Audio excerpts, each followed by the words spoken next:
Happy Friday, everybody. James Hancock here. I'm back with a spoiler-free review for Wes Anderson's new flick, Asteroid City, which is playing in a limited release this weekend, but it'll be going into wide release on June 23rd.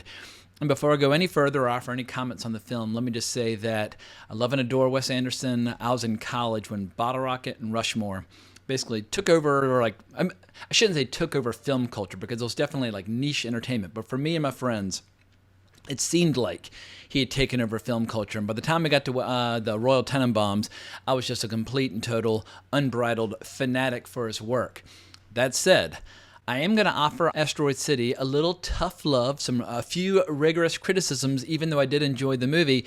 But I totally understand it when fans are eagerly looking forward to the release of a movie and they're not really that interested in hearing a lot of kind of negative feedback in advance of its release. So if so, come back after you've seen the flick. But here is the gist.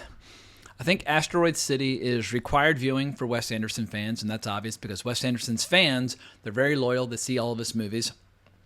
But I don't think Asteroid City is going to earn him any new fans. Like, the film is charming, and it's imaginative, and it's visually dazzling, and it probably has the best cast that you will see assembled on the screen all year.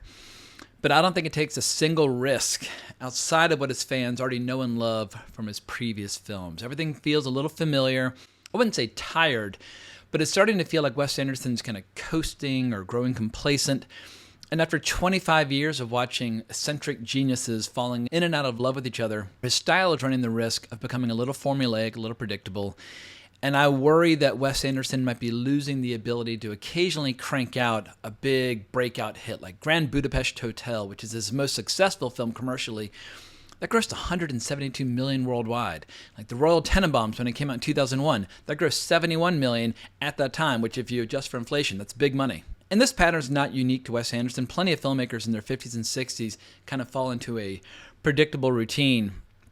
But I just wish he would shake things up occasionally. I wish he would do an entire movie where he doesn't give us a single shot that is symmetrical. At this point, I think he's done enough symmetrical shots for 100 lifetimes. Let it go. Do some shots where you're at a 45-degree angle from the characters as opposed to just looking at everything through that same lens. But at a minimum, Asteroid City does take him into a new genre, to some new terrain, or at least superficially, because the premise of the movie is you basically have a bunch of actors and a playwright getting together and rehearsing a play in like Academy ratio, black and white. But as the actors rehearse the scenes, we're plunged into this widescreen, very vibrant, very colorful 1950s desert sci-fi landscape. And if you like 1950s sci-fi, all the tropes are on prominent display. You've got mad scientists, you've got atomic bombs, you've got aliens. The only thing missing is like giant bugs or giant monsters, but I feel like that would have been a bridge too far for Wes Anderson. So at a minimum, he's at least dabbling in the world of science fiction as opposed to his preferred milieu of like Western European and or New York cities with a lot of wealthy eccentrics and that sort of thing. But I saw this film last night at the Angelica here in New York, and there's been a lot of commentary over the last couple of years about how kind of specialty films have not made a comeback since COVID, but you would have not have felt that way at the Angelica last night. I mean, the Angelica only plays foreign films, independent films, kind of mid-budget films or lower. But this flick was sold out, so much so they had to add another screen also playing Asteroid City. I was like, God damn, Wes Anderson, you're at least here at the Angelica in the Village here in New York, you're doing quite well. But I don't think this movie is going to have much crossover appeal at all, because even though I love Wes Anderson's movies and I was with like a crowd that was clearly biased and had kind of made up their minds in advance to enjoy the flick, there's a lot to, hate's a strong word, there's a lot to dislike or be frustrated with this movie. And I was, for like the first half, like, oh my God, like, you're kind of driving me fucking crazy. However, what caught me off guard was by the end of the movie, I was kind of in love with the central family that's at the core of this story. And I was sorry to see it end. I have a feeling this movie is going to be more enjoyable the second go-around. And the reason I say that is there's a very specific kind of acting style that the whole movie is going for that's very deadpan, even more so than your typical Wes Anderson movie. And when you had this giant cast of like 50 like major actors all going for the same kind of deadpan routine, it's hard to get them all on like precisely the same wavelength or precisely the same page. And when you have all these actors doing this very self-conscious style that every time you hear somebody do a line reading, it throws you out of the movie as opposed to sucking you into the movie. Like there's the movie's not going for any naturalism whatsoever, but it's hard to get emotionally invested when every actor is kind of doing this strange kind of monotone thing. And I guess the question is, at what point does deadpan just become robotic? And some actors are better at it than others. Like Scarlett Johansson is fucking incredible in this because she's doing the deadpan thing, but it's not completely, utterly lifeless. And then there are some actors like Tom Hanks where I think even if you put a shotgun in his mouth and said, do deadpan, I don't think he can. Like Tom Hanks is a very lovable, charismatic, likable person. Tom Hanks easily brings the most heart and soul to this flick. I mean, the relationship between Tom Hanks and his 3 granddaughters who've just recently lost their mother is just absolutely heartbreaking because these girls are very stubborn and they live in their own universe and they're almost kind of borderline like psychotic or tyrannical in their own ways, but also very imaginative.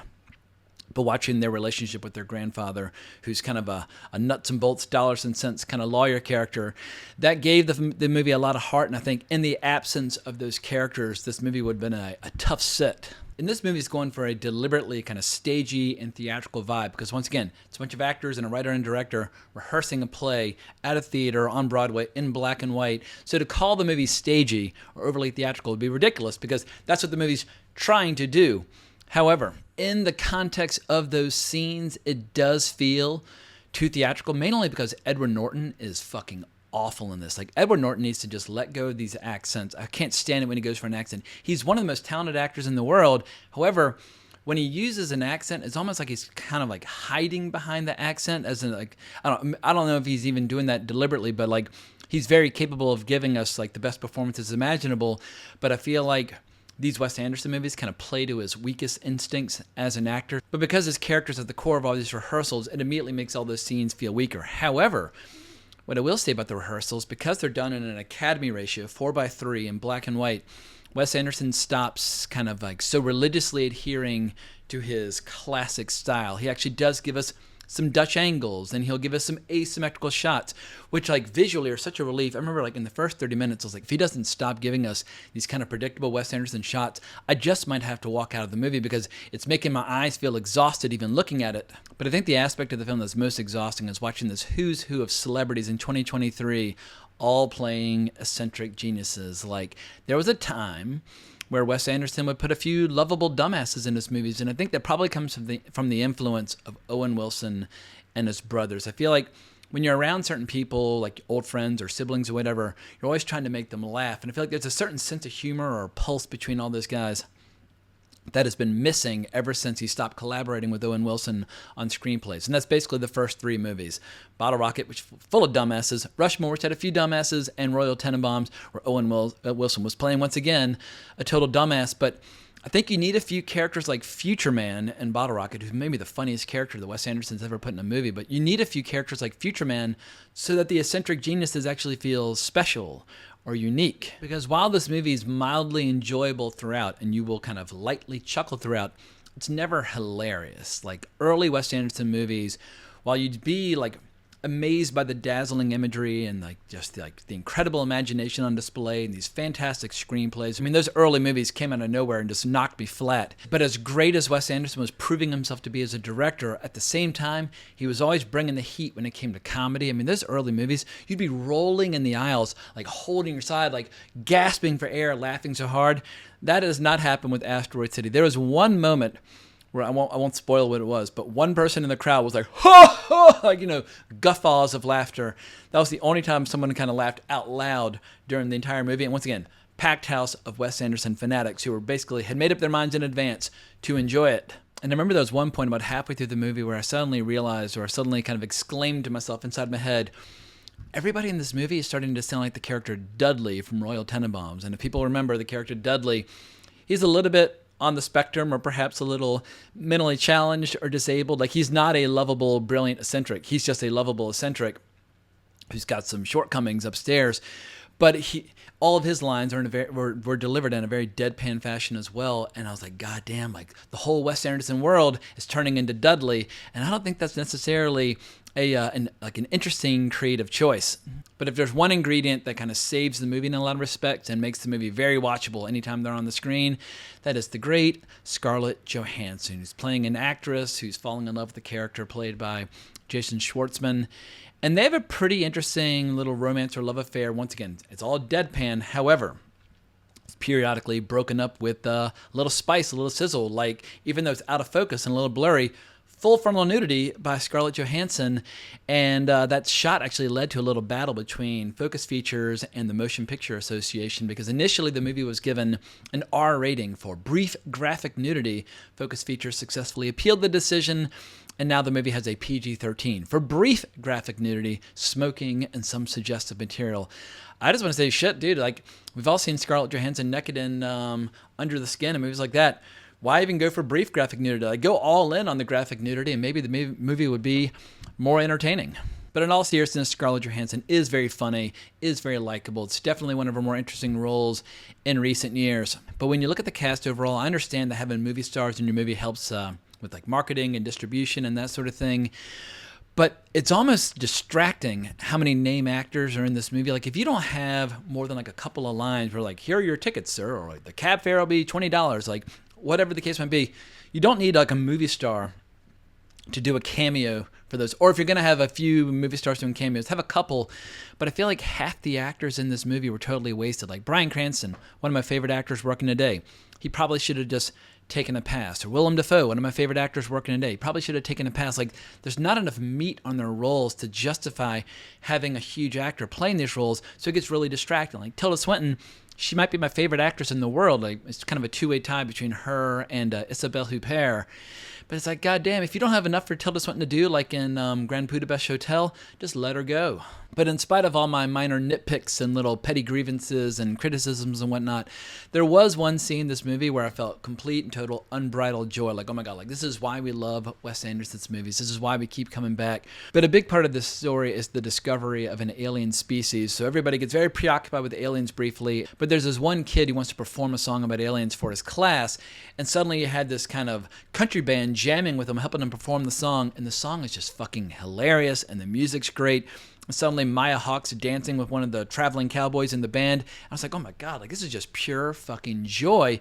Why can't we have more scenes like this? And so I know Wes Anderson, the entertainer, is still in there, and there are just times where it seems like he's crawled so far up his own ass when it comes to like the pretentious side of Wes Anderson. And I like to, I guess if I'm feeling charitable, I like to blame all that on Roman Coppola, because I feel like once he started writing screenplays with Roman Coppola, his entire style changed. Like Jason Schwartzman and Roman Coppola, they're not a good influence on Wes Anderson. Like, let Jason Schwartzman act in the movies, but I feel like Wes Anderson should either write alone or write with Owen Wilson. That's just my opinion. Your mileage may vary, or your opinion might differ. But I do think Wes Anderson needs to rediscover the joys of laughter. Like when you watch Ralph Fiennes and Grand Budapest Hotel, I mean, he made me scream with laughter the entire movie. It was maybe the best character ever written by Wes Anderson. Like, some are going to say Royal Tenenbaum in the Royal Tenenbaums. Gene Hackman absolutely crushed it. Like, Gene Hackman and Ralph Fiennes definitely brought out Wes Anderson's best qualities, but I feel like it's been almost 10 years at this point since Wes Anderson has made us laugh real fucking hard. And don't get me wrong, I still think that Wes Anderson is one of the most distinctive filmmakers in all the world. Like, there are not a lot of directors left that have a very recognizable signature style, but you can kind of get into like an audience capture scenario where if you become a slave to your personal style, that can become a problem. Like, we see so many people on social media now doing those AI experiments with, let's say, like Lord of the Rings done in the style of Wes Anderson. And first and foremost, I can't stand those, because basically AI will take like an average of the most obvious stylistic tropes of a particular director and give you like the dumbest version of it humanly possible. And all these morons who are like, oh my God, this is so genius. When people say like, oh, like the AI version of like Wes Anderson's Lord of the Rings is like, you know, some sort of exceptional work of creativity, all you're doing is acknowledging that you have at best like a superficial understanding of Wes Anderson's style without any of like the depth or any like the heart or any of the real emotion. And I'm not criticizing the AI for creating kind of like a bland average of all of Wes Anderson's techniques and its more obvious stylistic tropes. I'm criticizing the mouth-breathing dumbasses who think that somehow like the AI is tapped into what makes Wes Anderson unique as a filmmaker. Wes Anderson, he's one of the few remaining filmmakers where his filmography is the brand. His filmography is the franchise. People show up for the Wes Anderson experience. They're not showing up because Wes Anderson is adapting like a famous superhero or adapting a famous science fiction novel or working on a famous video game. People are showing up because he is an original filmmaker who tells his own stories his own way. And not that Wes Anderson needs any advice on his career, but if I were to offer him some advice, I would just say develop a greater appetite for risk, because I do worry that the rest of his career would just be a situation with diminishing returns. If he's not creating a new generation of fans with his latest movies, that's a problem because his fans are just getting older. His fans will start dying off from heart attacks or cancer, whatever the case might be. And who knows, maybe he is happy just doing his own thing for an increasingly small audience over time, but I just feel like he's got so much imagination and so much creativity. I feel like he's got the capacity still to create some massive hits like Royal Tenenbaums. So I guess this is all a very long-winded way of saying that I like the movie, I enjoyed the movie, I will continue to watch Wes Anderson movies, but I think it's one of his weaker efforts, which gives me the excuse now to rank all of his feature films. I'm not going to include his shorts, but he's made 11 feature films, and I want to rank them from my least favorite to my favorite, and feel free to disagree, because a lot of these movies, depending upon how recently I've seen them, or basically, there are a lot of two-way ties, three-way ties, and that sort of thing. And if you ask my opinion 15 minutes from now, I might give you a completely different list. But my least favorite remains The Darjeeling Limited, followed by number 10, The French Dispatch. It gave us some glorious nude scenes with Léa Seydoux, but beyond that, I don't really remember it or like it that much. Then I'm going to say something a little harsh, but for my number 9, going with Asteroid City. I think it's definitely in the bottom half of Wes Anderson's filmography, followed by Isle of Dogs, and then The Life Aquatic, which I do enjoy, but it is very flawed. And now we start getting into the good ones. So at number 6, Moonrise Kingdom. That movie's got a ton of heart. I think it plays really well. My number 5 is Grand Budapest Hotel. Once again, not that every filmmaker should constantly be preoccupied with creating hits, but you need a fucking massive success every once in a while just to kind of keep your career on track. And Grand Budapest Hotel in 2014 was definitely that. Number 4, Fantastic Mr. Fox. I feel like that's one of the best animated movies of the 21st century. I've actually seen it 6 or 7 times. And for my top 3, I don't think these will ever change. But for number 3, Bottle Rocket. Number 2, Rushmore. And number 1, Royal Tenenbaums. Those 3 movies, when they came out, I was like, God damn, Wes Anderson, he's going to be the greatest filmmaker who's ever lived at this point. He can do no wrong. But obviously, every filmmaker, no matter how much you love them, they're capable of blunders and flops and or doing wrong. And I still include Wes Anderson as one of the most original filmmakers out there. He's just not necessarily one of my favorite filmmakers out there unless he rediscovers how to make folks laugh. I'll be very curious to see how his diehard fans react to this flick, as well as more casual fans or just even non-fans.